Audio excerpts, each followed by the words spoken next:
आकिब नाम रखना, आइन अलिफ बड़ी काफ दो नुक्ते वाली,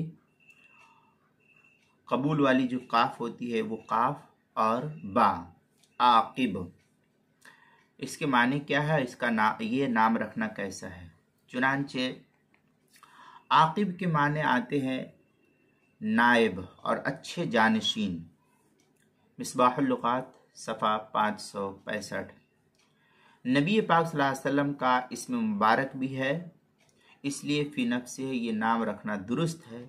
लेकिन इमाम ज़ुहरी रहमतुल्लाह अलैह ने इस लफ्ज़ के मानी आखिरी नबी के किए हैं, जो सिर्फ हज़रत सल्लल्लाहु अलैहि वसल्लम की खुसूसियत है।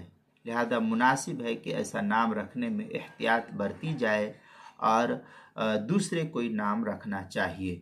चुनांचे हदीस में है, शमाइल में है, फिल हदीस तवील क़ाल रसूलुल्लाह सल्लल्लाहु अलैहि वसल्लम व अनल आकिब वल आकिब अल्लज़ी लैसा बादहु नबी। शमाइल तिरमिज़ी हदीस नंबर 25, सफ़ा नंबर 25, जो शमाइल तिरमिज़ी का सफ़ा है उसके 25 पर इसको नकल किया है। किताबुन नवाजिल सफ़ा जिल्द नंबर 15 सफ़ा नंबर 223। लिहाजा इस नाम में जो इमाम ज़ुहरी रहमतुल्लाह अलैह ने नकल किया है, इस माने के मुनासिबत से ये नाम मुनासिब नहीं है, ताहम अपने बच्चों का दूसरा नाम रखना चाहिए।